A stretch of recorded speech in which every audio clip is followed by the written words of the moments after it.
Well, welcome back, and it has been a while, to another edition of Inside BBI with John and Eric. I'm John McDevitt, and with me, as always, senior editor of Big Blue Interactive, Mr. Eric Kennedy. Eric, we have had a lot, and I don't mean giant stuff. You and I have had a lot of stuff going on. It's been a little while. Welcome back, my friend. Yeah, it's been a while. 3-week breaks. We didn't mean it to be this long, but life intervened for both of us. So hopefully we won't have another long break like this. Yeah, indeed. And luckily, not a lot has been going on since we did the Carl Banks video. For those of you who haven't seen it, check it out. Most of you have. It's well over 3,000 views. I really appreciate that. Great interview, a lot of fun. But there's been some stuff, some interesting things going on, Eric. First off, I'm glad you're on the mend. You had your surgery. You're on the mend. Now, you and I both in this calendar year have had surgeries. Let's not go on the DL or the IR this fall. Get all our stuff out of the way. But a lot of stuff's been going on. Let's start with something kind of out of nowhere. So we're going to backtrack it. We were just talking about it now. I want to go there first. The Giants made a trade. Giants traded Darren Waller to the Miami Dolphins. I had this funny reaction. So I had my surgery right around when a lot of this stuff was going on. Rotator cuff surgery, if anyone's curious. I'm supposed to be wearing my sling, but I'm not. And so this thing came up on my YouTube feed about Darren Waller trade in the Giants, and I looked at the date and it said like 3 days ago or whatever. And I said, "Well, that's weird. That whoever's running this channel is a couple of years too late. What the hell is this?" So I didn't even think anything about it. And then when I kind of got back again from focusing on the site after this, I went on BBI after a couple days, and people are talking about the Darren Waller trade. I'm like, what is everyone talking about? What do you mean Darren Waller trade? And then I was like, oh, this is great. So look, the original trade sucked for the Giants. There's no defending it. We all thought at the time it might be worth the risks. At least some of us did. Some of us didn't. Sure. He lit it up in training camp. It was awesome. And they managed it so he didn't pull his hamstring. And right before the season starts, he pulls his hamstring. Of course, at the time we didn't know he's already thinking about retirement again. Yeah. I mean, that came out later and all that stuff. But then I don't know if people remember the details, but he hurt his hamstring and then he came back and then he hurt the other hamstring. And even despite all that, he was still like the second leading receiver on the team, which shows you how bad our offense was. But then when he retired at the end of the year, it was like, oh my God, what a horrible trade. But so to get anything for him at this point was just great. And people say, big deal, it's a 6th rounder. The Giants only had 6th-round picks going into next year because of the Jackson Dart trade. They lost their 3rd. So getting back up to 7 picks, even if it's a later pick, to me is huge. So I think that's great. And then, of course, we have to see if the conditional 7th rounder in the following year is part of the trade.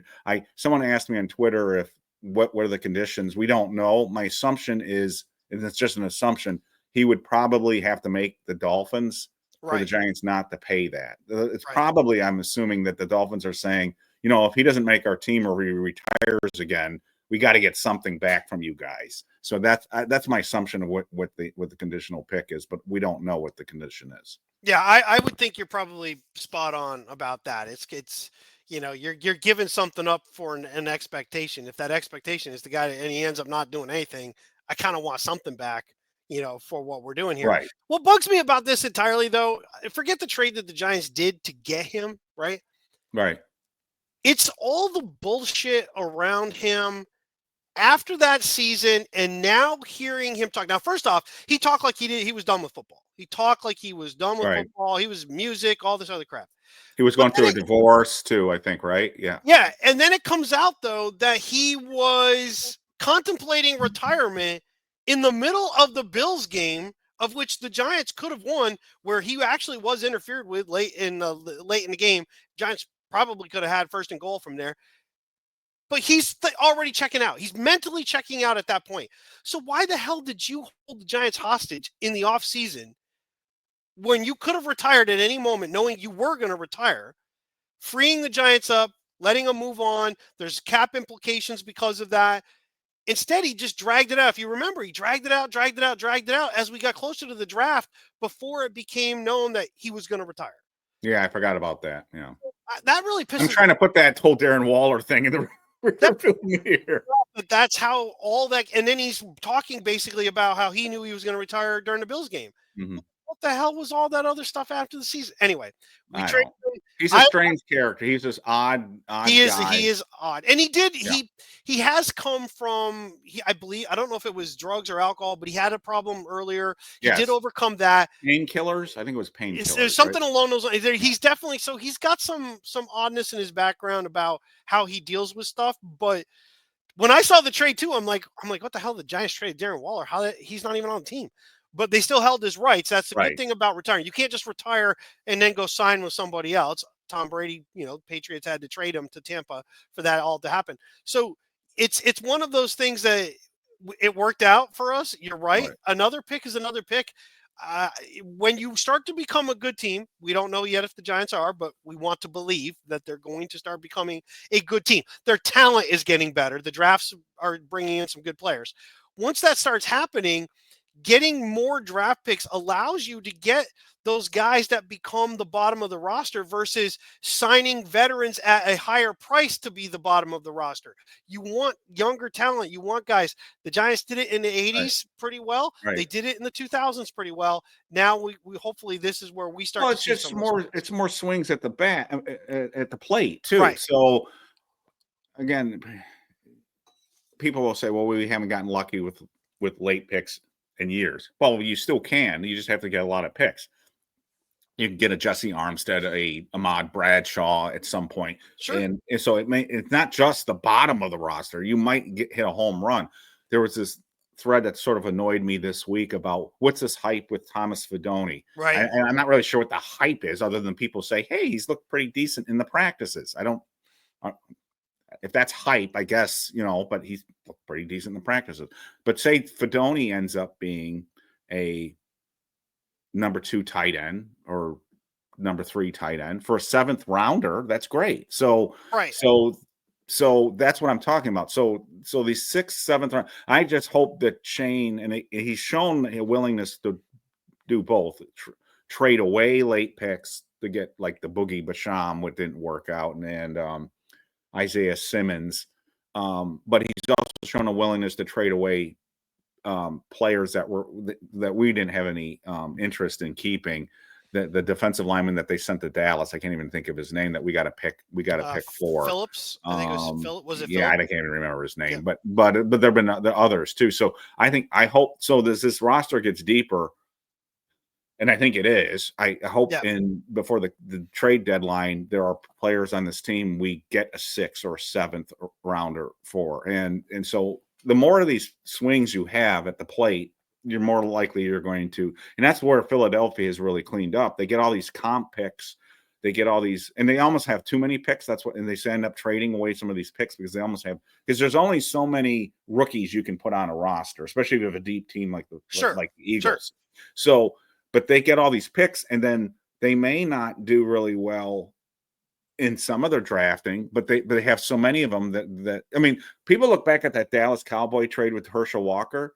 They had a lot of bad picks from that trade, but they had so many of them that the ones that they hit were awesome. But people forget they used a 1st-round draft pick on a quarterback that didn't work out. They had, it wasn't just Aikman. I can't think, was it Steve Walsh? Steve Walsh. Yeah, I mean, so. Yeah. But if you look at their whole draft during that period, those weren't all great picks. Even though that Dallas team was loaded, it's just because they had so many picks. So, well, and the other thing too, it's when you start trying to do the trade values, right? I need X. It's not followed as closely as it used to be, but the Jimmy Johnson trade value chart that they came up with, there's still a cost to move up. So if I have one pick and I might have to throw some others, if you have a 5th, a 6th, a 7th, you can throw a couple more in there, and that gives you the total number to move up that they need. We have more. But when you start having less, when I don't have a 6th, I may not have a 7th.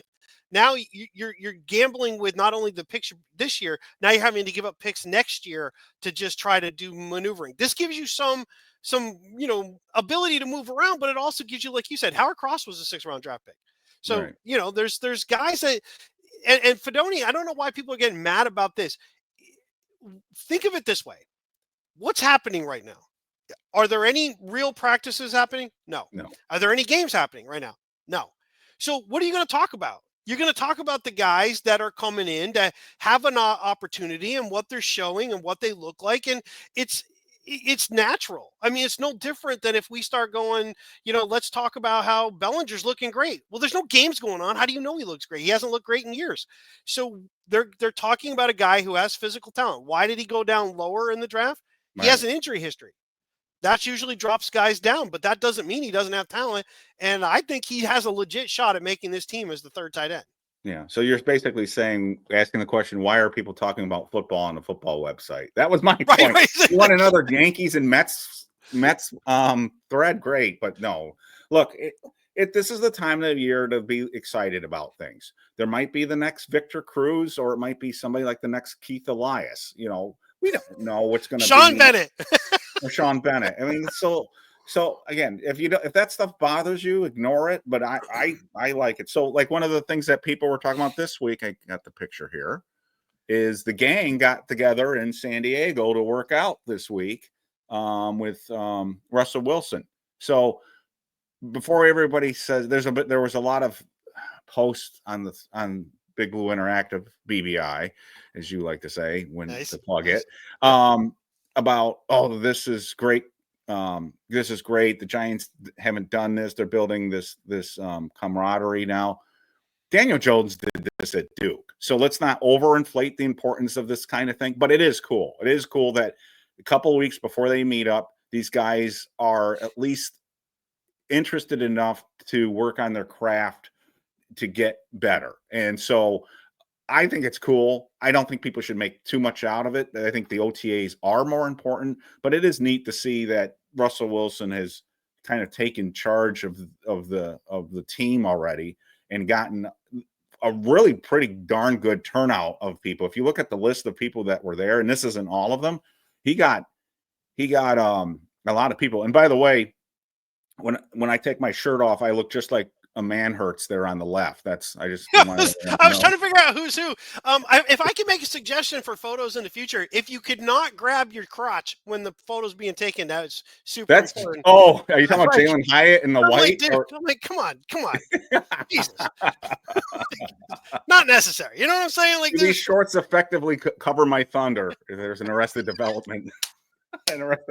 Reference. Nice. Well done. Anyways, I thought this was cool, and there is video on Instagram with Darius Slayton make a sick catch from Russell Wilson. By the way, it's just cool for them to work on that, and just as long as no one gets hurt. And but it starts that whole thing, and you and I talked about this a little bit offline. And I don't know if you want to bring it up here, but people start obsessed. Well, who's there and who's not there? And if somebody's not there, they don't really care. So you had mentioned Scadaboo. Why is Scadaboo not there? So again, it's vacation time for most of these guys that they made arrangements. So, and again, so the bigger question to me is what you raised too, is Scadaboo didn't seem to practice in the spring that much. We don't know if it was an injury, but he signed very late. He was the last draft pick to sign. I think it was right during minicamp around the 18th that he signed. So I wondered, is this related? And that no one reported this, so this is just speculation. Sure. Is this related to the contract? And he didn't want to practice until the contract was signed. There is, that's going on in Cincinnati right now with their first round draft pick. So I don't know. And Darius Alexander was signed, but he wasn't practicing, so clearly there was an injury there. But I don't think it was serious because he was on the sidelines. And then I saw since then he was at some football camp working on defensive line technique with Dexter Lawrence was there too with one of these DL gurus. So it's just, again, calm down, people, about those kinds of things. Who's there, who's not there, that type of thing. People are on vacation, they have families, that type of thing. So it's not a mandatory. Right. And as you said, you're accurately pointed out, Daniel Jones this plenty of times, which the only thing I think that created was a sense of, we like Daniel Jones. But I do like that Russell Wilson is doing this because, A, you do need to you got to come in and establish yourself as a leader. If you're going to be the quarterback for now, you got to establish yourself as a leader, and you got to bring guys together, and they got to believe in you, because you do have a guy waiting in the wings that the coach has already professed his love for. So there is some pieces to this. What we'll see is, how does it translate to the field? Why I think this is more important probably than what we saw with Daniel Jones in the past is Daniel Jones was already the quarterback of the team. Daniel Jones already knew the playbook. Daniel Jones already knew most of the guys that were on the team that he brought with him. Russell Wilson does not know the playbook. Most of these guys that he's working with don't know Russell Wilson. They don't have that. So the more that they can practice together before we get to camp, hopefully cuts down the amount of time that they get to where they have to develop that rhythm, that relationship with each other. Exactly. So that's why it's why it's good. Nothing bad can come out of this other than somebody getting hurt. This is only good. But let's not overrate it. But it's more along the lines of what you just said. It's developing the relationships and the cohesion and the chemistry. I've seen, and we should spend most of this time when we do our quarterback preview. We have not done quarterbacks yet. We have not done it yet. That'll be this week, I think. So we'll discuss more of this. But the quarterback issue on the Giants is the most commonly discussed thing that I'm seeing by YouTube podcasters and the fan base still, and media types, is when do the Giants make the transition? It doesn't even happen this year. You and I will talk about that in detail. But one of the things that has changed my opinion on all of this is I did not expect Russell Wilson to come in here and basically take charge of the ship, and he's taken charge of the ship. Yeah. It's clearly he's come in and you can try to do that too, and it doesn't work, but it looks like it's worked. It looks like everybody is really impressed with his personality, his leadership, and what he's done on the field. And I think that's changed the dynamic a little bit. I think it's also changed maybe my expectation level for what kind of season the Giants might have. So I've seen a lot of people on YouTube and a lot of smart commentators on YouTube and in the media still convinced that it's going to be Dart sooner than later. Yeah. And I was in that boat early on. I'm not there now. Now I'm thinking where you were in that, and this is before all this stuff happened. So your instincts were right that Wilson may be the quarterback of this team until the Giants are really out of the playoff picture mathematically. Because I think I think there's a risk that the Giants Dable could lose the team in a way if they move off of Wilson too quickly, because the players are looking at Wilson right now as the guy. It's like something that you brought up last year, and I think you hit the nail on the head on this too. You think the way that they handled the quarterback situation last year sent a really bad message to the team. They were confused, and we heard whispers of that after that had happened. The whole thing when they benched Daniel Jones is our guy, but he's not our guy. I mean, he's our guy. He's our guy. Yep. Then they bench him. Then they cut him, and then they go to the third quarterback, not the second quarterback, and then that went back and forth a little bit. And I think that confused the team. I think they can confuse the team if it's Wilson, and at the drop of a hat they go Dart. And I know there are people out there that are going to be pissed off about that because they correctly understand that the sooner Dart's the guy, long term the better. But I also think that there is a risk here that you don't want to lose the team at the same. That's where I am right now. I think you have to, and I don't want to take away from what we're going to do, right? But you have to have a sense of all of this. The interesting part to me isn't the Wilson part right now, and it's not the Dart piece. It's actually the Jameis Winston part, which I thought it would be Wilson, Winston kind of not battling each other, but sort of being, and Dart kind of following along. Right. Well, so much was made of Dart at camp, at the OTAs and the mini camp, that I see Jameis Winston he's just pure insurance at this point. Yes. The Giants are probably hoping somebody gets hurt for another team that they can deal him, because you could still have Tommy DeVito be the third quarterback. Because once you get to 3, your season's over anyway. It really does. Kurt Warner's not coming out of nowhere with this team like he did with the Rams and with Trent Green. It'll be Wilson. I almost got a feeling it's really Dart's job to win the backup, but you don't. And again, I'm not going to take too much of what we're going to talk about later. You don't want to play him too soon because it's a twofold thing, like you said, right? There's the part where the team's going to be like, holy shit, you yanked Wilson after all the work he's put in really fast. That's one. But what if you put Dart in and he struggles immediately? Right. Now you've totally screwed. It was different with Warner to Manning. Warner to Manning it was all along, it was Manning's job. Manning was the number one pick in the draft, traded to the Giants, who had number 4. He was going to be the guy. It was just a matter of when they were going to do it. Dart is a guy that you drafted in, but is not a consensus. He's just automatically going to be somebody's quarterback. He's essentially the future, but they're not saying shove him in right now. I think they really want to mimic Kansas City, Alex Smith, Patrick Mahomes situation. They don't want to force, and don't forget, Josh Allen didn't start immediately either. So they want to kind of just ease that piece in because you don't want to overwhelm, because once you do it, you cannot turn back.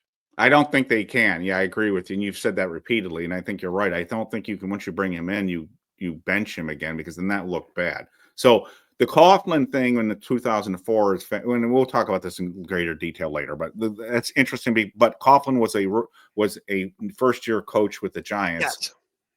Dable is coaching for his life. It's different. And, the transition to Eli that year turned a 5-4 team in the middle of a playoff picture into a 6-10 team that was awful to watch down the stretch. And there were really bad games. We've talked about it before, like the Ravens game. There were really bad games for Eli, and it probably helped him long term. We'll never know if it would have been better for him to sit, but the following year, it did help. 2005, they won the division. People, I don't know if they remember that, but the Giants actually looked pretty good that year. They had a bad playoff game, but they had a good year.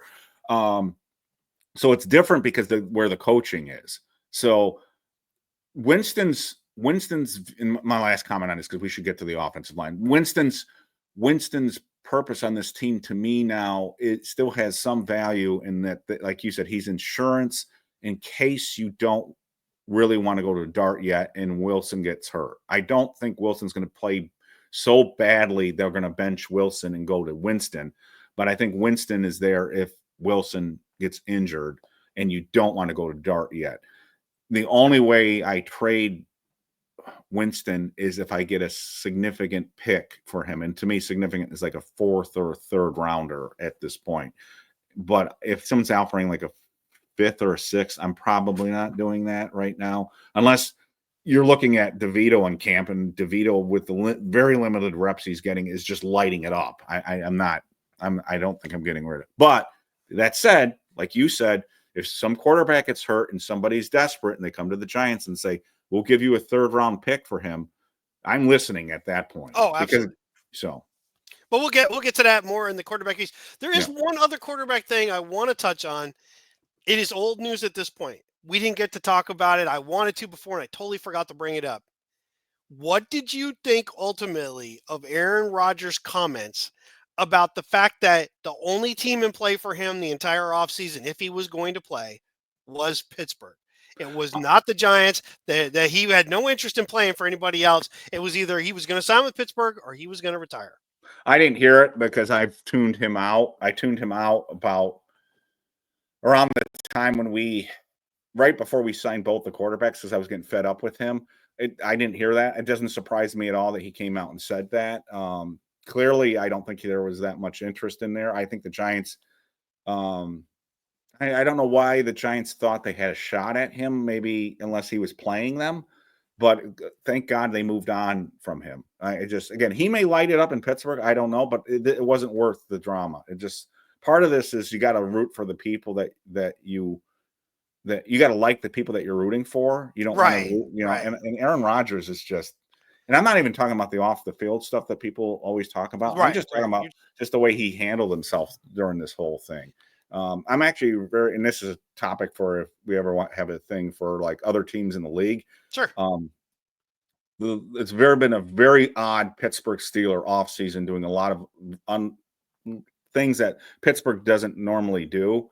So the trades and the Aaron Rodgers thing, it's just been a very, it's a very conservative franchise that doesn't generally do stuff like they're doing this offseason. I think that it's fascinating what they've been doing, and I wouldn't have waited on him. We'll see how it works out for them, but it doesn't surprise. Does it surprise you that he said that? No, I didn't know he had said it, but it doesn't surprise me. It doesn't surprise me, although what surprises me is that you come out and make statements like that, which does draw negative attention to yourself, because there was the thought that your representatives were dragging other teams along, deciding whether you were going to play or retire or play, the retire Vikings. or play, and the Giants were in it, the Vikings are supposedly in it, and to hear that after the fact. Now, the last thing, and I think we will do like kind of an overlook of the league, probably more NFC East specific, but right.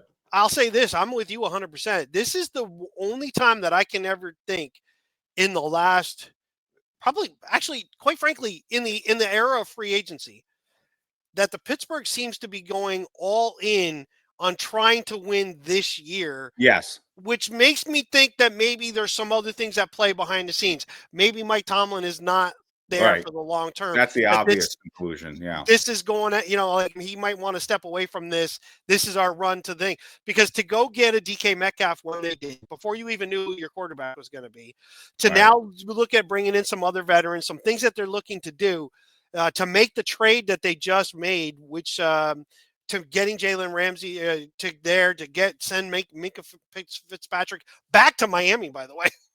I know. Like, I don't know. That was another one that happened around the time of my surgery, and my physical therapist, who's a Steeler fan, said, "Did you see the trade?" And I said, "What trade?" And he mentioned, I'm like, "What the hell's that?"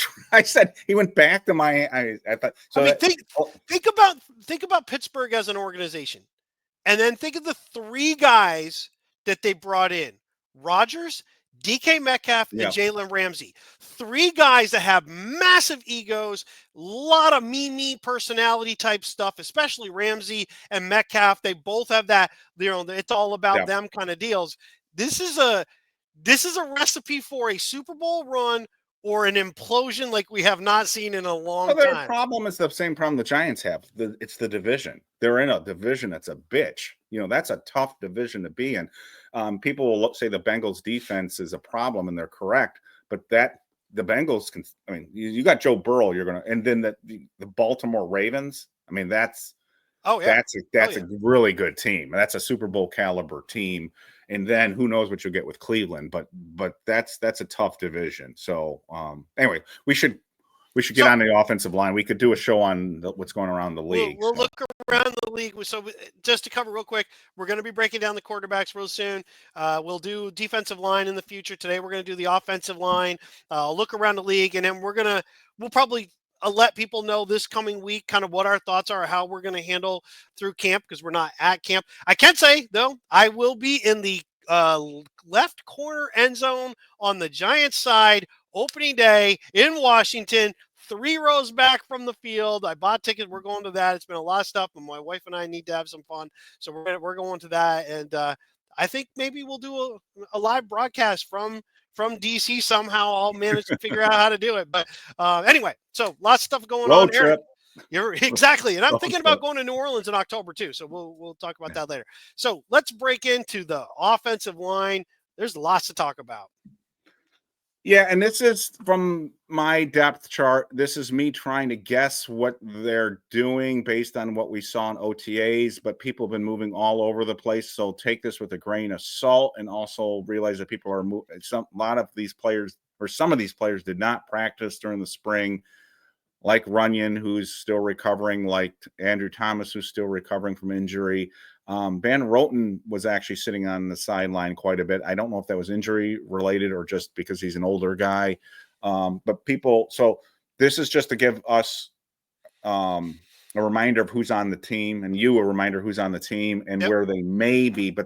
And we'll get into this, where people are shifting. But this just gives you an idea of numbers and kind of where I think they're pegged right now, if that helps. Speaking of numbers, real quick, I hate Hudson having 55. That's a weird number. It's a weird number. He's not the center. It's kind of weird. Anyway, just Maybe that'll change when they cut some people and they move on, but that's a weird number.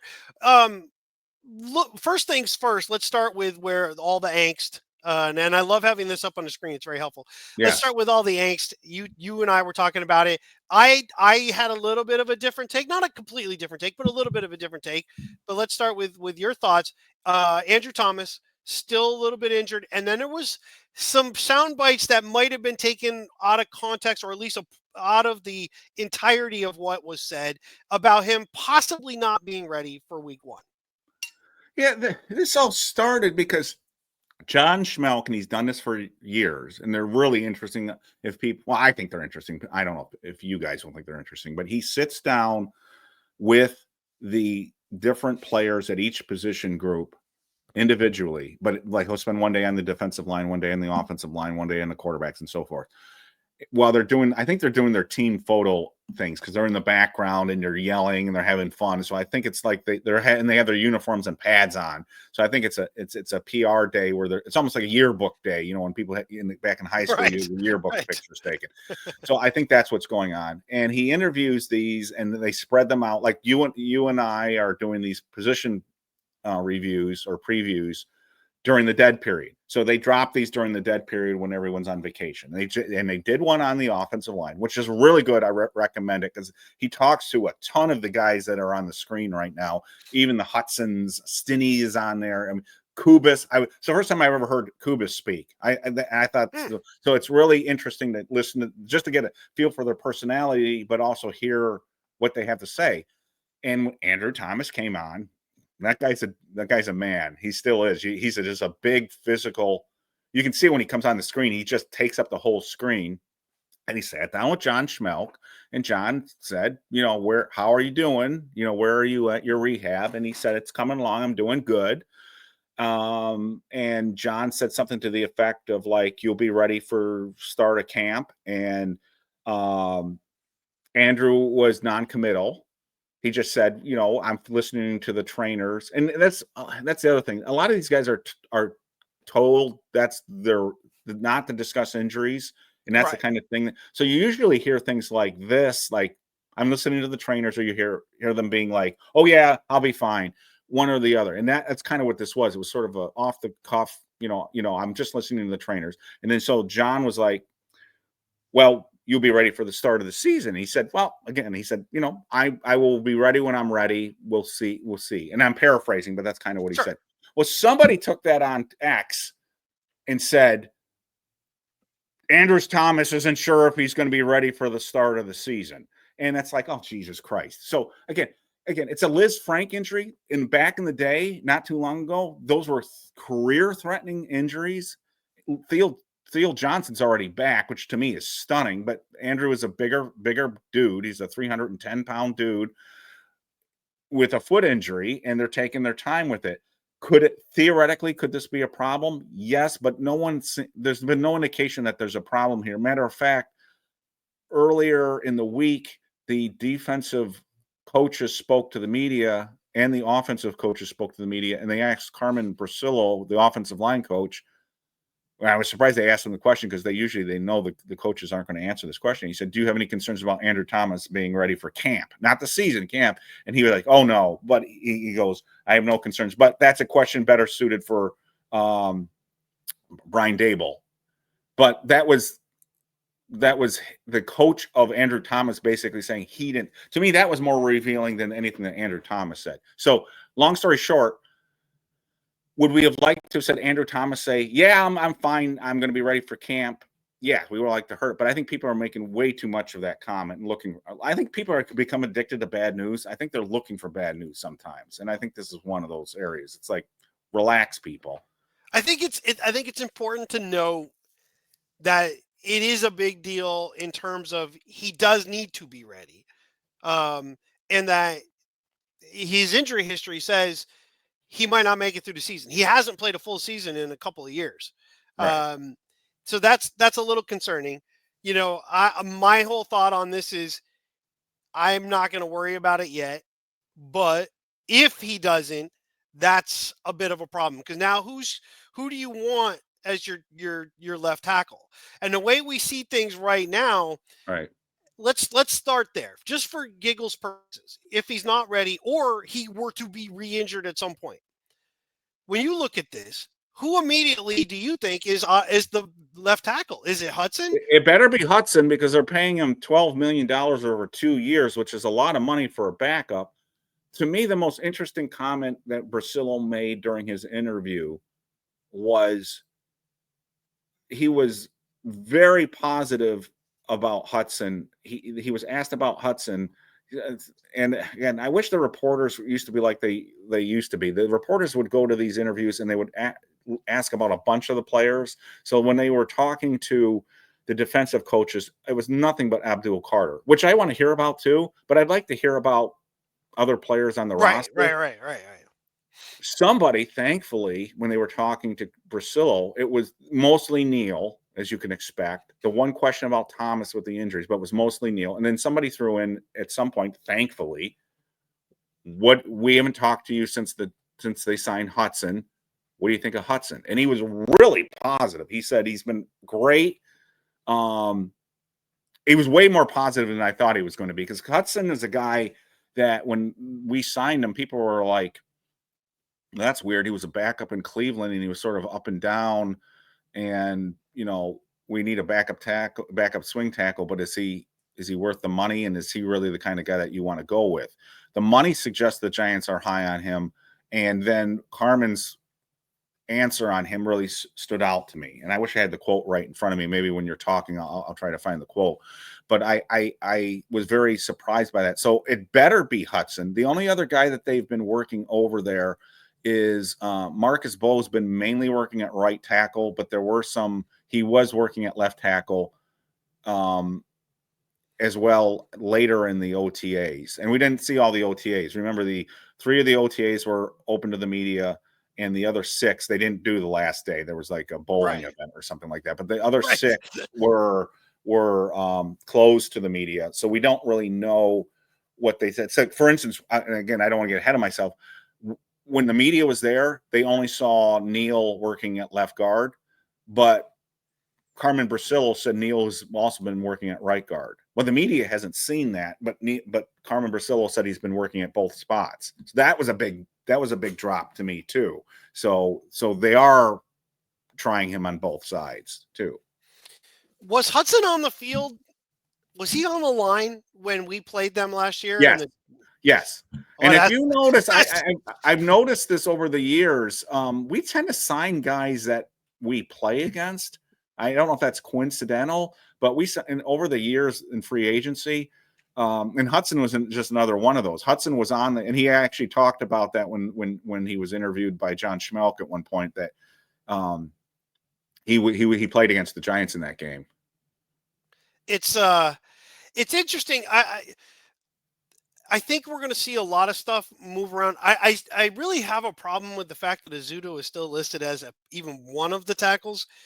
Well, I put him there because he was there for one of the OTAs, but I don't think that's where they're playing him now. I tried to balance this out a little bit too, because I didn't want it to be like just 2 left tackles here. I think if they get down to so remember, Andrew Thomas hasn't been practicing. Right.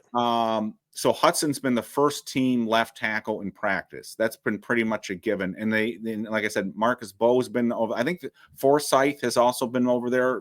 So remember, Forsyth has played both right and left tackle. Hudson has played right and left tackle. Hudson said he's primarily been only playing left tackle in the OTAs. He did say that. Ezeudu, I put this to balance it out a little bit, but I don't know. I think Ezeudu is going to have a hard time making this team unless there's an injury, or unless he really, really looks good, or Neal looks really bad. I think Ezeudu is going to have trouble. So we can get into that. I feel bad for the guy. I think they've screwed Ezeudu. I think they've mismanaged that. If you want to be critical of the Giants, be critical of the way how they've handled Josh Ezeudu, and be critical of the way that, and again, injuries were a factor in this. But look, a lot of times teams will mock fans for being having naive opinions or amateur opinions, but the fans were right about putting Neal at guard. I mean, for years Yeah, it's been. We've been bitching about Neal's not a tackle, move him to guard, and it's like no, he's the tackle. Well, guess where we're at right now. So sometimes the fans are right. Well, and it's it's a little bit like last year, and I think and correct me if I'm wrong, because if I'm putting you in a spot that I'm not right about, correct me. But I think we debated it when there was injuries. I immediately said they need to move Illuminor to left tackle, and the Giants' thought process, well, you don't want to move too many people. You already have, and my thought is, I don't give a shit about how many people you're moving. I want a guy who can actually play tackle out of tackle. Putting Ezeudu just back out there to just be horrible doesn't make any sense just because you want to keep stability to the other side. What did they ultimately do? They moved Illuminor over. I would rather Illuminor be the second or third left tackle if that's the case. If Hudson becomes and you throw other guys in at right tackle, because my quarterback sees in that direction. He does not see the backside. I want that if he's right-handed. I want a guy who can pass block on the left side. I don't want to put a guy out there and just go, well, he's the guy that we threw out. You got to do what's best. So I like that we have some moving pieces. I'm with you. Let's keep with the left tackle group that you have there. Hudson clearly is the guy right now. Ezeudu is the guy only because of numbers based on what they were doing at the moment. Like, you had Runyon wasn't practicing. Van Roten was practicing a little bit. So you've got other guys now having to play in the guard spots. On the right side of the line, you've got Illuminor out there, but you already know he's the guy. You're not going to move him over to left right now. You're just going to let other guys, because it's practice. It's not even practice. It's training. So I can see that Ezeudu's got to his path to this team literally has to be he lights it up at guard, and those other guards have to look bad. Right. And that's where I'm at. I think the tackles are easy to guess who will be on this team, barring injury. It's going to be Thomas and Illuminor starting, and it's going to be Hudson and Bo as the backups. And I don't think most teams can't carry more than 4 tackles. Can it happen? Sure, especially if one's kind of like a guard tackle, versatile kind of player. But I think they're going to carry 4, and I think it's going to be so. I think Forsyth is probably not going to make this team, and I think Ezeudu is probably not going to make this team unless what exactly you just laid out happens, that he really lights it up at guard. The problem is this is one of the things I hate about the evolution of football is that the training camps are so short now, and the number of padded practices are so few. I don't know how you develop an offensive lineman anymore. So the OTAs, they can't really get better other than just pretending they're blocking somebody and working on their technique. But then everyone says, yeah, when we get to training camp, we'll figure it out. Well, training camp's short. And then when you add it all up, it's only like 10 padded practices. How is somebody like Josh Ezeudu supposed to make enough noise in 10 practices to unseat somebody? Is it possible? Sure. I don't know. But that's why I feel bad for him, because he's been injured quite a bit. And then when he hasn't, I think they've botched his development. And this doesn't just go back to, it's been multiple offensive line coaches that have done this. It was Bobby Johnson, and now it was Carmen. They both played him at left. I mean, it happened. They put him at left tackle last year for one game. It was a train wreck, and they immediately shifted him. So why did they do that again? I mean, so the good news is this. They finally said, you know what? We're not going to go into a season and have to rely on Evan Neal and Josh Ezeudu to play tackle if our starters get hurt. They finally said, we're going to bring in a Hudson, we're going to bring in a Forsyth, and what we're going to have to find out now, were those the right free agents? Are they able to evaluate offensive linemen both in the draft? Are they able to evaluate offensive linemen in free agency? Hopefully Chris Stinne has had a role in all of this too, and he's good at what he does. I don't know, but that's where we're at right now is and here's the quote on Hudson, by the way. This did stand out to me. So he said, and he's talking about Hudson, he says, he's done a great job. We really like James. He's been a good addition to the room, and he's been a good addition to the line in the sense of the traits he has and can apply. We're really excited about him. He's not one of these coaches like Dable that usually comes out and says, This guy's awesome. He's pretty reserved. So when he said that, I thought, oh, maybe he's doing pretty well. We'll see. We'll see when the pads come on, and he's going to have to block Brian Burns and Abdul Carter, and he's going to have to block Kayvon Thibodeau. So he's going to have a good test. What's going to be really interesting, getting back to Thomas, is when training camp starts, is Thomas on the pup? Is he full goal, or even does he, or do they manage him and he does practice some, or is he on the pup? And we'll find out. Dable did say earlier in the spring that they expect everyone to be available for camp. We'll have to see. There is that linebacker that they signed, that Torres Peck, who's still on the roster. I can't imagine he's going to be ready for camp. That Victor Demunicaje. Yeah. Torn Peck. But again, there's another indication that Thomas is probably on the right track. But it was what Brian Dable said. So, and the hard thing about camp now too, with what you just brought up, right, is the preseason games. It used to be there were 4 games, right? Yep. Game 1, you saw some of the guys. Game 2, they played more. 3 was like a dress rehearsal. Right. 4, they didn't really play. Now there's 3 games, and what we've seen from most teams is they don't play. The third game, it's basically everybody who's not making the team. It's become ridiculous. It used to be the starters would play a little bit in the first game, but it was mainly the backups. In the second game, they would play a half. In the third game, they'd play 3 quarters. And then in the last game, it would only be like a series or 2. And then they would, but like you just said, that starters don't even play in the preseason anymore. Yes. Sometimes, and they don't play at all. Like some guys don't play at all. And the Giants aren't in that position. Number one, you've got an entire offensive team. The difference, though, and you've pointed that out, and I know we're trying to do the offensive line, but just for a second, the difference is the Giants brought back everybody except for the quarterback. So anybody else that's on board is just new guys added to the group. But the bulk of the starter guys, or at least the guys that were starters, they all came back. It's stunning. Yeah. So that part makes it a little easier. But if Thomas doesn't play if he's not ready for week 1 preseason, and he doesn't play in week 2, he's not playing in week 3, I guarantee you, which means no game action for him will be happening until week 1.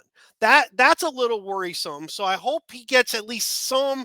I just want him to get his feet wet, be out there and comfortable. But again, we had other guys that have done this before, and he's a veteran. Can he be ready when the bell rings? Sure. But it's different when you're coming off an injury.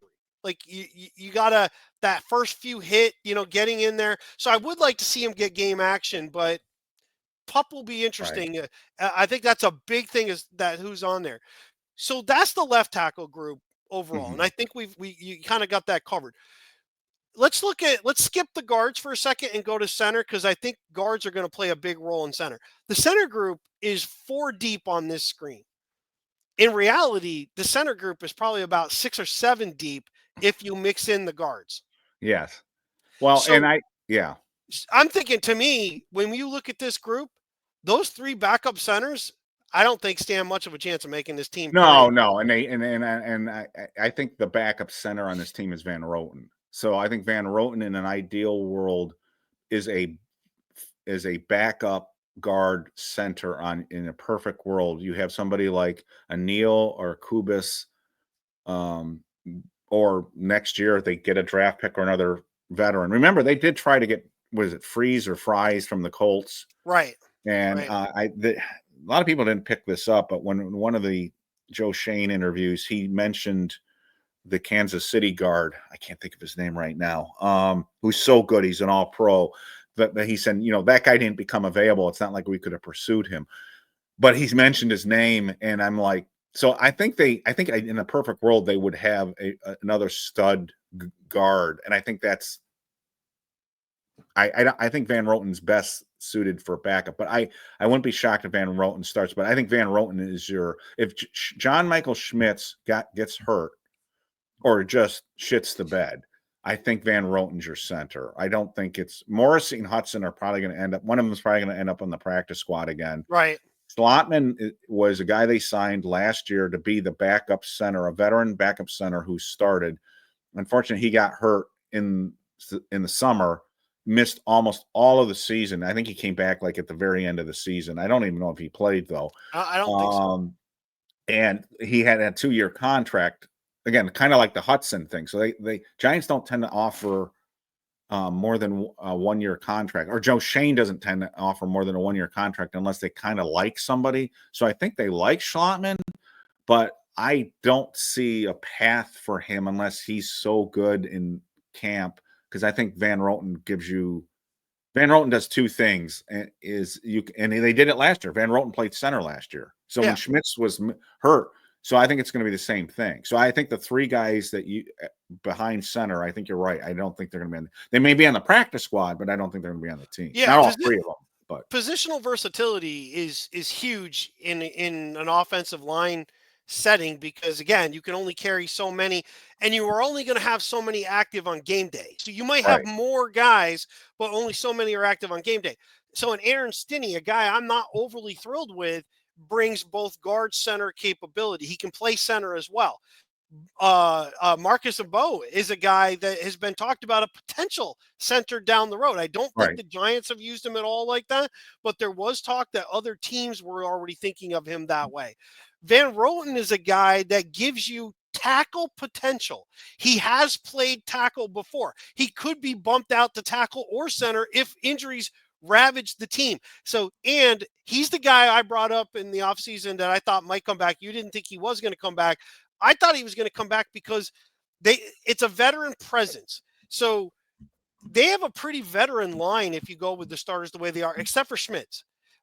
Thomas, Runyon, Van Roten, Illuminor have all been in the league for a number of years. So these guys, that cohesive veteran piece, especially if you want to bring a guy like Jake Kubas, who I think also has center potential down the road, but it seems to be a guy the Giants really like. So for center, Schmitz is the guy. Let's start there. This to me this is a make or break year for this dude. Yeah, and I'm kind of there are a couple players on this team, or a few players on this team, that I think people are really.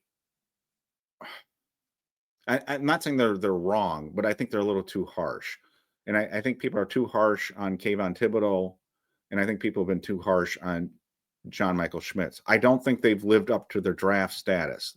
I think when John Michael Schmitz was drafted in the second round, people expected more of him. When Thibodeau was drafted 7th overall, I think people expected more of him. I know they expected more of him, but they haven't been dreadful. I think people see like that play against Tampa Bay where he got ragdolled, and that sticks in their head, and they think Schmitz sucks. I don't think Schmitz sucks. Schmitz is another guy he's got to stay healthy. Even when he has been playing, he's been playing hurt. My biggest problem with a lot of these guys, the Giants in general, again, I understand people get hurt, but they seem when you get hurt every year, and John Michael Schmitz hasn't gone through a year completely healthy. And Carmen Bricillo talked about that too. My sense is the Giants are much higher on John Michael Schmitz than the fan base is. And I think what they did in free agency also indicates that as well. Your Marcus Bowe comment is spot on. There are people that think his best position ultimately might be center. Bricillo was asked about position versatility with him, and he said, and I think this is smart, they don't want to overwhelm a rookie, by having him play everywhere. You want to have him master something first before you start playing. Don't pull another Josh Ezeudu, in other words. Don't start flipping him all over the place. I would keep Bowe at tackle. I think people, again, got hooked on the draft guides with the arm length thing and don't think Bowe can handle tackle, even though Bowe's got fantastic feet and is really, really athletic. And his arm length thing was overblown. They botched the measurement at the combine. He doesn't have the 32-inch arms. I think they're 33. Ideally, you want 34-inch arms. His arms are an inch shorter than ideal. To me, that's not make or break for offensive linemen. But that being said, Bricillo said he's capable of playing all 5 positions. And when he said that implies center. So I think so it's not out of the realm of possibility. A year or 2 years from now, Bowe's the starting center on this team. Is that going to happen? I don't know. But that's something So if you're looking long term and you're thinking, well, who we got to draft a new center now, or we have to sign a center in free agency, maybe not. It depends on how they feel about both. Kubas is a guy that you and I have kind of liked. Yes. And there was a really interesting comment on BBI from Bitey Max. Did you see his comment? I didn't see his. I saw somebody else who basically thinks everybody who talks about Kubas is insane. No, Bitey Max wrote this. He says, ass hat info on 2 players, and it's the only ass hat info that I have at all. And he said, I have a couple of people that have family members that work for the Giants. Their intel is spotty at best, but one thing I've heard is that when I hear it from both, it's usually accurate. They've both been emphatic that the team loves Kubas and thinks that he's a good shot to start. And then the other one was on, I think it was on Marcus Bull. Let me see. Yeah, and it's anything about that they think he might be able to play center. So both of what you've said has been sort of backed up by Bitey Max, and that would be great. I mean, if they have something in Kubas, that would be awesome. So I said earlier on in my preview on the offensive line that Kubas might actually have a clearer path to start than Neal, because Kubas is playing at the right guard position. We're practicing at the right guard. And Kubas was first team right guard for much of the spring. Neal was first team left guard much of the spring. But the problem with Neal is he's behind Runyon, whereas Kubas is behind Van Roten. Runyon is a guy who, again, he's another one that people are knocking. He's not Chris Snee, but John Runyon is exactly what the Giants expected him to be. Again, right. Except for getting hurt again. So I don't think, and he's getting too much money. Runyon is going to start on this offensive line. Somebody posted a thing about trading him. They're not going to trade John Runyon. You can't. Well, they're not just. I mean, you can't. I mean, think about this. First off, it's. I don't know who said it, and please don't take this. I think it was Milton. I think Milton said that's kind of idiotic. A, he's expensive. B, he's coming off injury. What are you going to get for him? Like, you Giants are going to eat a bunch of cap, and you're trying to trade an injured guy. And they like him, and he is what they thought he was. He came from Green Bay as a reputation as being a strong pass blocker, not ideal run blocker, and that's what he was with the Giants. He wasn't awful as a run blocker, but he's not a big physical move them out. The Giants are predominantly have been getting offensive linemen that are better suited to a zone running scheme. They're more athletic players that you want to move. They're not a power team, and you don't want to start mixing, matching those two schemes. You either want to be one or the other. You want to be all power, or you want to be an athletic line, and the Giants have an athletic line. Andrew Thomas is athletic. Runyon is athletic. Illuminor is athletic. These are athletic guys. Marcus Bull, by the way, is maybe the best athlete of the group, other than Thomas. Marcus Bull is and I've been watching more clips of him, but I can see why they were actually using him at left tackle a little bit. He might be able to play that in a pinch too. I'm actually not sure why Purdue didn't play him at left tackle, because he's that athletic. I don't know who their left tackle is at Purdue. Maybe they had a role in it. So to me, tackle's easy to kind of predict. Guard, center is easy to predict in the sense I think it's going to be Schmitz with Van Roten. It's the guard spots to me that are harder to pick. I think if Bitey Max is correct and the team really likes Kubas is making the team. Van Roten brings too much to the table just as a backup, if not a starter, and Runyon's going to make the team. So the question is what is Evan Neal's role on this team, and does anyone else have a shot? I think Aaron Stinne, it's a bad sign if Aaron Stinne makes the team again. I like him as a person. I think he's a guy that I would love the Giants to try to be able to flip for a 7th round draft pick if they're going to cut him. Like, somebody around the league could use an Aaron Stinne as a backup, the 6th or 7th round draft pick. Evan Neal, it would be great to me. The big unknown coming into this camp is, what is Evan Neal still? Is Evan Neal a total bust, or is he make enough noise at guard that you're like, God damn, we got to play him. He's too good. To me, that's the biggest question. I don't know what your biggest question, but to me, the biggest question is Evan Neal still. Yeah, so that's a huge one. You almost wonder if they waited too long to do it, because you're in a position. This would have been ideal last year. Now you're in a position you have to win. Like Dayball. Yes, we'll get to that a little bit more when we do the quarterbacks. There might be a piece that bought him time, but that only works depending on certain things happening.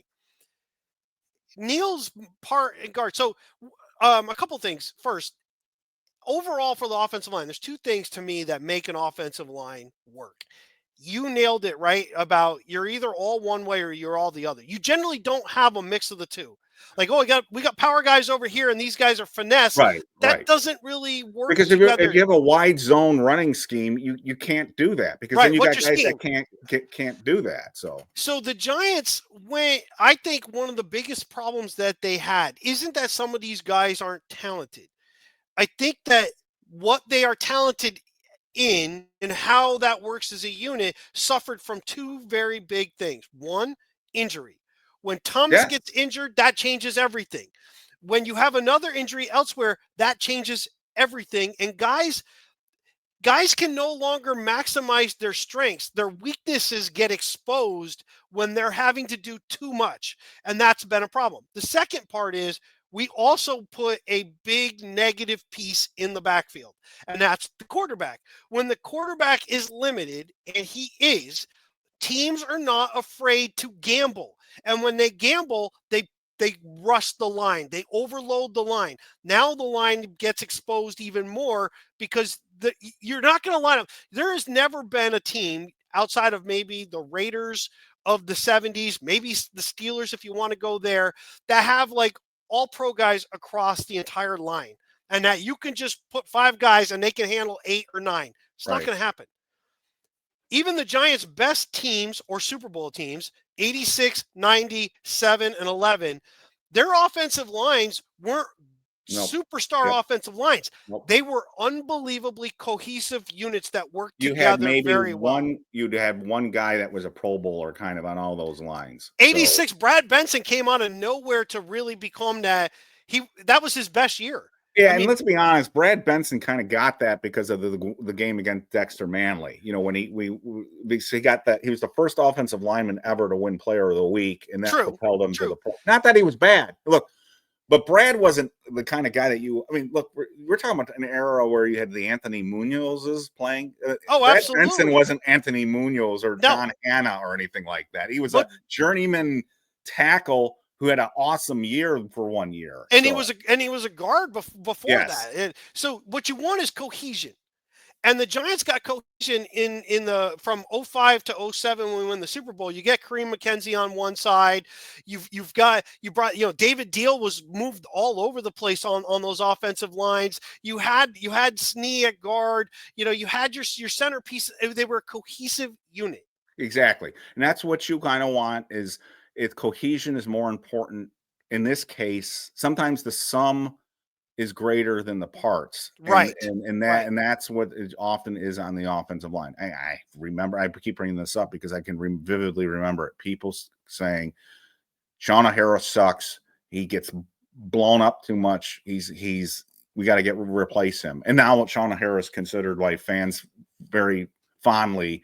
And the same thing with David Deal. David Deal stinks. We got to get rid of David Deal. But again, it's selective memory with a lot of this stuff. So the Giants offensive line of Thomas, Runyon, Schmitz, Van Roten, and Illuminor had a darn good 6 first 6 games of the year last year. Not perfect, but given who was at quarterback and the state of the team, it was the best the offensive line had played in almost a decade, or maybe literally a decade. And then Thomas got hurt. They put in Ezeudu. He was awful, and then they got the guy off the practice squad of the 49ers to come in for 2 games, and he was terrible. And then they finally did what you said. They put Illuminor. Again, the fans were right. They should have listened to the fans in that case. Illuminor ended up being the guy. The problem was then Runyon got hurt and Schmitz got hurt. So when so that's and then so people are thinking of last year's offensive line. First of all, remember the year before the Giants had given up 85 sacks. It was ridiculous. It was the most sacks a team has given up since the Eagles back in like I forget what year, but it was the most sacks, second most sacks ever in NFL history. They cut that in half. They got to do better, but they cut it in half. Even with the line that everybody says it was a train wreck last year, they had Tyrone Tracy doing pretty well, and the 4 quarterbacks are playing and all that. So it's a combination of things. The injuries hit, and exactly what you said, the quarterback situation, 4 quarterbacks playing. And by the end of the year, we had Stinne playing. They had the guy that Tyree, who's the guy that was on our practice squad? The guy that everyone wants to re-sign all the time. Tyree was playing right tackle. I think his name was Tyree. I can't think of his name right now. But we had guys playing last year. Is it Tyree Phillips? Is it Tyree Phillips? I think so. I think it is. Yeah. And Kubas was playing. Stinne was playing. So at the end of the year, the line was like this. So people remember that, but they don't remember the first 6 games. Again, it's a selective memory thing. The thing they changed, hopefully, is that Hudson and Bo can now come in and play tackle at a level way above Josh Ezeudu and an Evan Neal if somebody gets hurt. Evan Neal came back. Evan Neal could not practice last spring. He's still recovering. In summer, he couldn't practice. That's why they couldn't do what you suggested. And that's been part of the problem with Neal, is because he didn't come back until midway through last year. He comes back, and he gets hurt again, and he sucks again at right tackle, but he gets hurt again. He has a hip injury, and there was another injury too. And so Neal, first round, 5th player overall taken, and he can't even play right tackle. That's been just a disaster for this team. So, but now they don't have to rely on Evan Neal, and they don't have to rely on Josh Ezeudu. We have to see if Hudson and Bo can play if something happens to Thomas or Illuminor. But if Thomas is healthy and Illuminor is healthy, I like our tackles. I mean, this is a good tackle group. The Giants can win with Andrew Thomas and Illuminor tackle. So now it comes down to what you said. What do we have in John Michael Schmitz? And I think Runyon's fine. And I think Van Roten he's serviceable. He's not going to blow anyone away. But he's not going to embarrass you either. He's the one guy when Cy was writing his reports on these 5 guys, I think he said it at one time. If I was going to replace one of these guys, I would replace Van Roten and make him a backup. And that's kind of where I'm at right now too. So if Kubas or Neal can take Van Roten's spot, that would be great. But this gets into what you were saying. Do they want to experiment too much when Brian Dable's job is on the line? Do they want to get too cute here, or are they going to play it safe? So I think they have an adequate line, but they don't have a Philadelphia Eagle, Detroit Lion type of line. So would you before we kind of finish it up with kind of who, I think it's safe to say we can pencil 8 guys in, and they're probably going to be the 8. It's then what do we do after that? So you've got the 5 right now. Let's just say the 5 that you have starting. Those 5 are there. Yes. Okay. Kubas and Hudson. So Hudson, Kubas, I think is the way it sounds and the way he was, and Bo. There's 8. That's 8. Yes. Do you go 9 or 10? I think they can do 10, and they have done 10 in the past. I just don't know. I think they can. I think they have the flexibility to go 9 because of Van Roten. That's the thing. So do you want to really carry a Schlottman instead of like another extra linebacker or an extra defensive back, or a tight end? I think it comes down to this: is how do they view Stinne, Kubas, and Neal? Do they keep one of them or 2 of them? So I would not keep all 3. I think that's way too many. That would be what do we have? See, I think 4 or 5. I think Kubas is there as 8. I think he's the 8.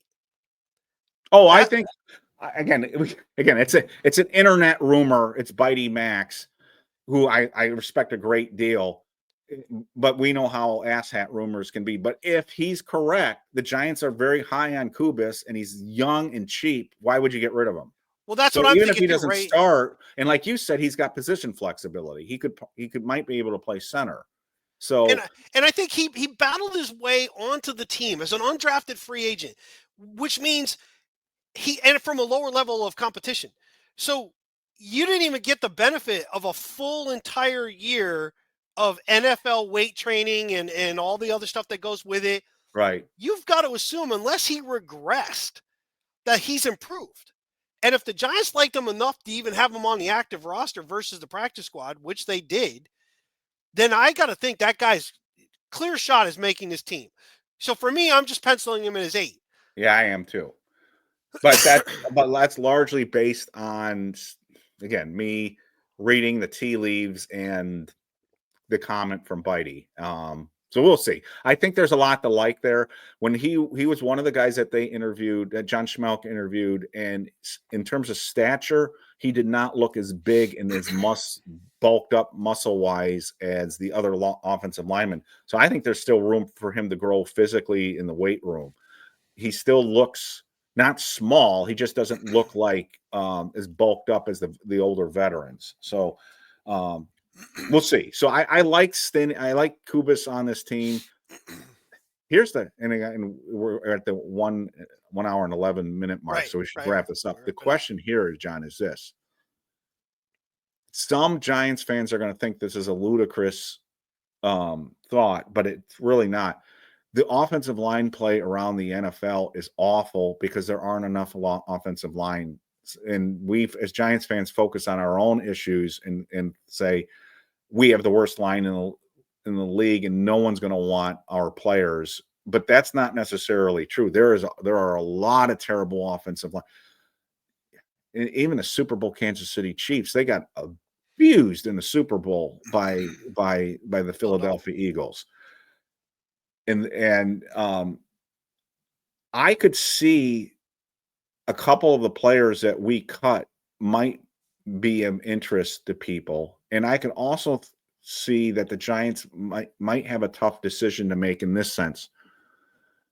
What if somebody comes to you and says, we'll give you a late 4th round pick for Evan Neal?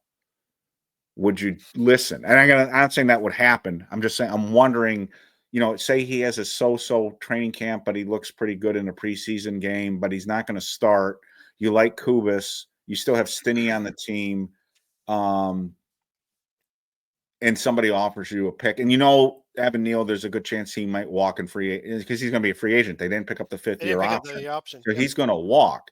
So to me, one of the interesting things here is not only how good does Neal look in the summer, but does he not look good enough that you might listen to a trade offer for him, that somebody will say, you know what, this was a top 7 draft pick a couple of years ago. He has tools. We like him for our power scheme. This is another team. We like him for our power scheme. We're going to take a shot at him. I don't know if I would do it for a 5th or a 6th, but if you're borderline with him anyway, and you think he's going to walk and he's not going to start, I mean, would you listen to offers for him? I mean, I would, but I'll say this: I doubt you're going to get anything over a 6 in camp. You might not, because of what you just laid out. He's going to walk at the end of the year. There's no way. I mean, he would have to tear it up and be the starting guard for the Giants, and they would have to franchise him because they're probably not going to get a deal done with him. To franchise him and then work a deal out. That's not going to happen.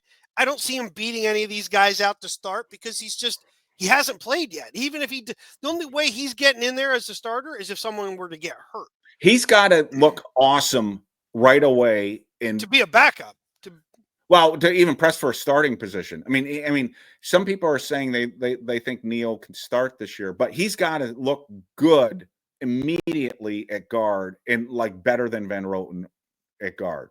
He's got to. So they said they were going to play their 5 best guys. And this gets back to my training camp comment being too short and not enough padded practices. He's got to look really good quickly in order for them to say, you know what, we're going to play him over Van Roten. And I don't know if he's got enough time to do that. That's the clock is working against him too. So part of me says we're going to go. A big part of me says the starting five are going to be Thomas, Runyon, Schmitz, Van Roten, Illuminor. Maybe Kubas is pushing Van Roten. Right. Then who's your other backup guard? Is it Neal, Ezeudu, Stinne? And what if Ezeudu looks on the same plane as Neal? What if Ezeudu is like, there's not much difference between the two? I mean, who do you keep? I mean, well, then it's cost, right? Right? I save money so. Or interest from other teams that say, you know what, I'll give you a 6th-round draft pick for this guy, right? Yeah, I mean, I think that's a good point. The guard piece gets a little weird. Yes, it does. If Kubas beats out Van Roten becomes the backup guard and the backup center.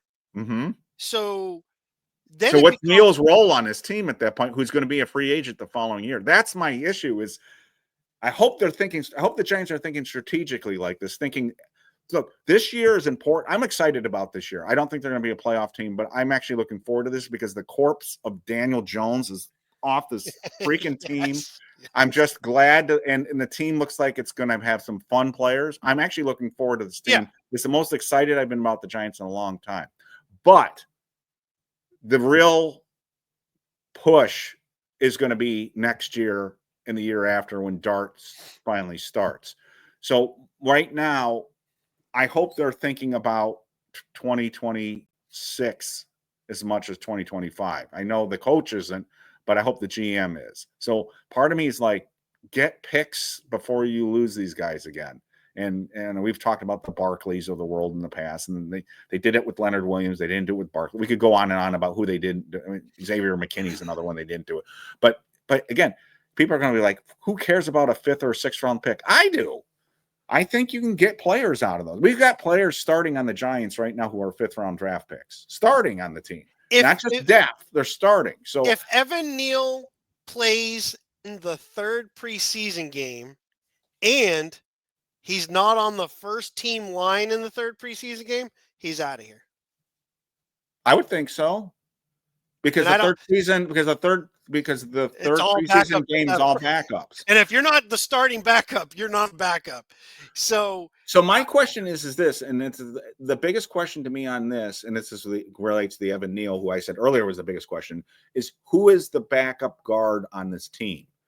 I know who the backup center is. It's Van Roten. I know who the backup tackles are. And I think I know who the starters are, except Van Roten might be pressed by Neal or Kubas. But assuming Van Roten starts, Kubas is your backup guard, number one backup guard, right? Yes.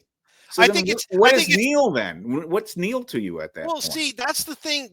Here's the thing that works either in his favor or works against him. Runyon is coming off injury. Yeah. If the Giants want to bring him along slowly, that means more playing time for the other guys to show what they can do, and Neal has a chance to win it. Yes. If the Giants feel like they need to get cohesion because Runyon's been out, Thomas has been out, and those guys need more time together, that means the guys who are 3rd on the chart, you're not playing much. And that's going to be a real problem. It goes either way. I think Neal's biggest thing is he's got to show very early that he can be a physically dominant run blocking guard and an acceptable pass blocking. Exactly. And you made a really smart comment right there, John.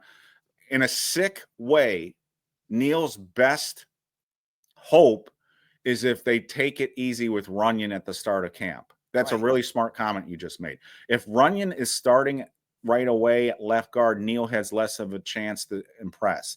He's kind of got to get in the starting lineup and get the coaches to say, damn, you know what? He's doing a really good job. So the worst case scenario for the Giants is this, is if Neal looks really good for 1 year, they re-sign him to a huge contract and it's a mistake. That's the worst case scenario for him. The best case scenario for him is he like William Roberts 2.0 at this point or better. That would be the best case scenario too. But I'll hold my breath too. Even if Neal kicks butt this year, I'll still hold my breath if he's the long-term answer at the position. So I'm going to wrap this up with my comments with this because we're getting long here. This offensive line is better than people think it is. It's not great. Don't get me wrong I'm not saying it's a great offensive line, but there are a lot of teams in the league that would love to have Andrew Thomas and Illuminor as their tackles. Runyon is fine. He's not a problem. He's the same plane as a lot of guards that were on those Super Bowl Giants teams. He's the same type I'm not saying he's Chris Snee, but he's a Billy Ard, like nice. He's that kind of guy on that team, or he's I'd have to go through but we've had guys, Chris Godfrey, or something like that. Van Roten is the guy again. You kind of want to be sort of like the swing guy, but you can get by with him. So this is not a terrible offensive line, but it's an area that I have said and have repeatedly said.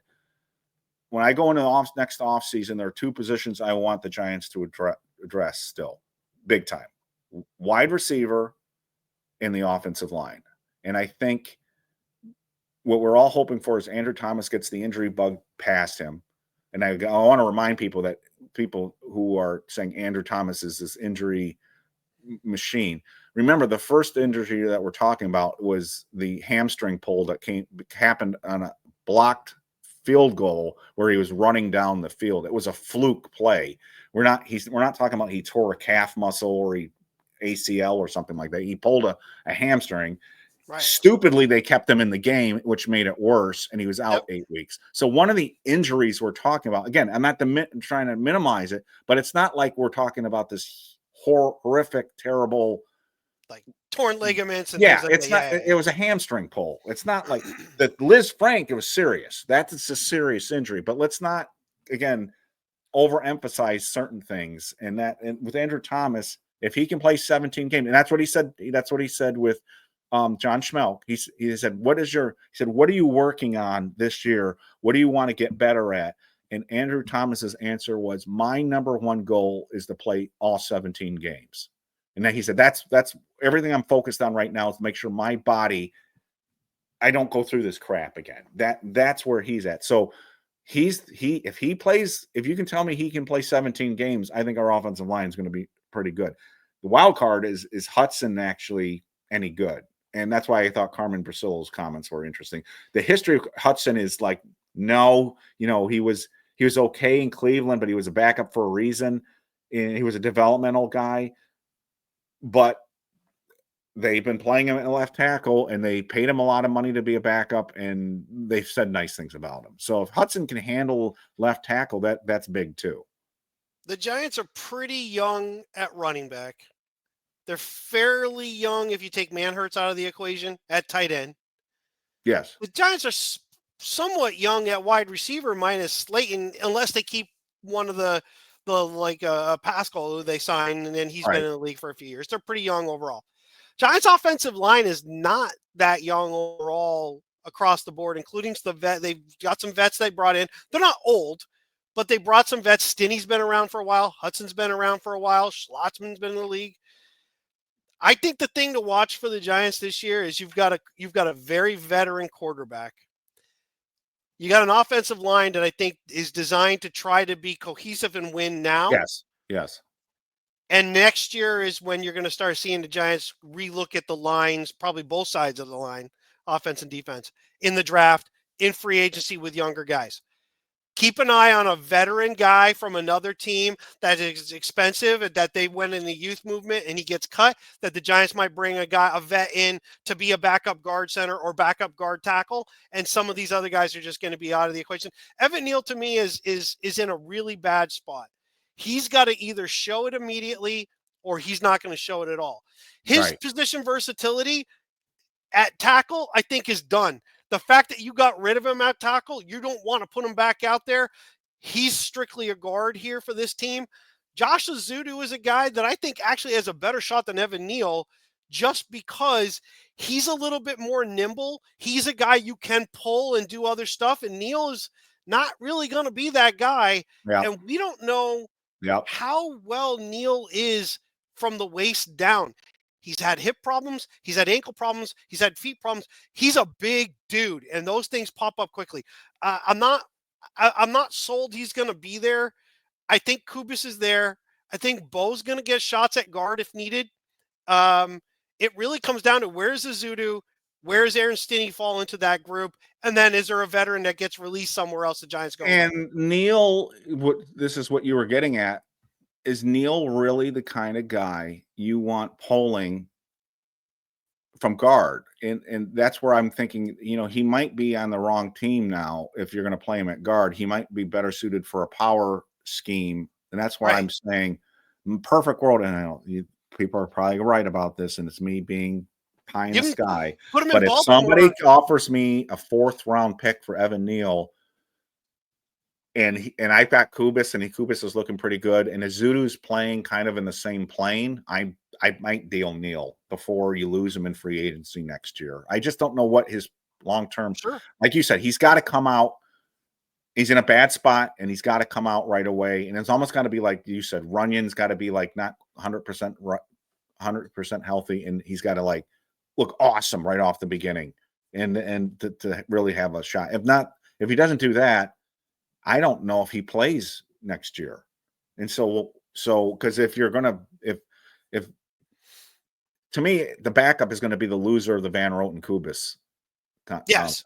Yes, right I agree. That's unless Neal could prove us all wrong, just look awesome. So hopefully he does that. But if Runyon's on the pup, we don't know that he won't be. Like, we don't know coming in, because they held him out of everything in the spring. Right. So where's Runyon at in his rehab? He said he's fine. He said he's fine, but we'll see. We'll again, that's the kind of thing I was trying to get at. People were saying the things about Andrew Thomas. Oh, he did, but they didn't make the same claims about Runyon when Runyon was out. And Van Roten was kind of, they spaced him out because he's an older guy and stuff. So we'll see what happens. But I will say, I think what you have on the screen is the 5 starters are there minus Van Roten, Kubas. I think could switch, and then because I think Van Roten's there to be the vet. He's there to either start or to be the backup guard center. He's guaranteed to making this team.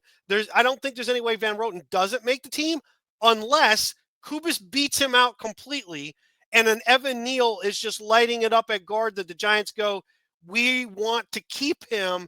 Then they might, but I think Van Roten's the backup center. So I really think he's guaranteed to making this team.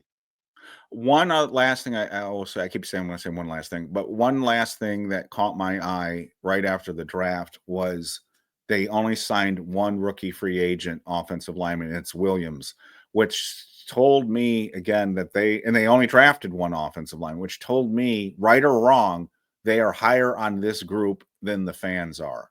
So they didn't they signed like five free agent wide receivers after the draft. Right. They only signed one offensive lineman, and they gave him a pretty significant signing bonus. So it'll be interesting to see if this Williams can be the next Kubas. We have to wait till Kubas does anything. Well, I mean, hopefully they become cyber. But if he made the team, he would be the next Kubas, right? The undrafted guy who makes the team. Right. So guard, last time. Tackle to me is easy. Center's easy to me. I'm curious to see what happens at guard. That's where I'm at right now. Guard to me is the one that's up in the air. And I think watching Bo play, I want to see where they play him. If they play him on both sides during preseason, give him a chance to play a little left tackle, a little right tackle, or does he play some at guard? If he gets some guard play in there, that versatility, that just adds a little bit more. But last thing for me, I think the Giants go with 9, maybe 10. That's and where I am. The 10 depends on what they do at another position. Tight end, if they go 4 tight ends, Hurts becomes almost a de facto offensive lineman in some cases. So that helps them maybe go with 9. But we'll see how it all shakes out. But I agree with you. He even looks like an offensive lineman. He's a big dude. Now, Is that Theo By the way, Johnson? you can see Jalen Hyatt did put on a lot of muscle in this picture too. You see, he's one in the white shorts. I think he's the one you were saying he's grabbing himself. He's holding on to a lot of the muscle. So is that Theo Johnson directly in the middle? Is he the tallest dude in the middle? Yes. Yeah. Theo Johnson's big. I keep telling people when you see him in person, I mean, look how he's towering over everybody. This isn't one of those optical illusion where like some guy's more in the foreground and he's not really bigger. He's standing along with her. He's huge. That guy he looks way bigger than his listed. I mean, he's standing next to like really big guys and he looks ginormous. Yeah, he literally looks like a basketball player among these guys just from a height standpoint. Right. He should be a red zone threat, and something I really like from the tight end, which Russell Wilson's never been a huge throw to the tight end guy, but to have a guy of that size, if you can move him even out just a little bit in goal line situations, Russell Wilson is a very good, get the ball to catch you at the arc, the top of the throw, right. And a guy like that can go up and get it. I'm with you. I'm excited about what they can be, not necessarily expecting it's going to be great, but it certainly should be a lot more exciting. Theo Johnson's interview with John Schmelk, if you haven't seen it with the tight end group, is very interesting. He seems like a different person. He not only looks way more bulked up, but his personality, he seems very confident. Last year he looked like a deer in headlights when I saw the similar interview. Though he had that Liz Frank injury, he just sounds like he knows he's good. And the other guy that sounded like he knows he's good, which is he's a rookie, is Marcus Bowe. Marcus Bowe, to me, for a rookie, he seems a pretty confident dude. We'll see if he's any good, but I was impressed with his personality. So I would recommend, if people haven't seen it, watch the position interviews. John Schmelk has been pumping out. They're pretty good. Nice. So I think we'll wrap it up there. That's the old line. We've got other stuff this week where, I'm not going to nail down which is going to come first, but we're definitely going to do the quarterbacks very soon. I'm looking forward to because there's a lot there. It sounds pretty basic, right? There's 4 guys. It's complicated. There's a lot of things that are going to be at play and why those things might be important. I'm really looking forward to talking about that. We've got more of the position groups. We can take a look across the league and then kind of what we're doing, as we move forward. But and if you haven't seen it, please go back and watch the Carl Banks interview. That was a lot of fun, and catch up on the OTAs and anything else. Like, subscribe, and all that good stuff. And with that, Eric, I think we'll call this a close, and we'll be back with everybody real soon.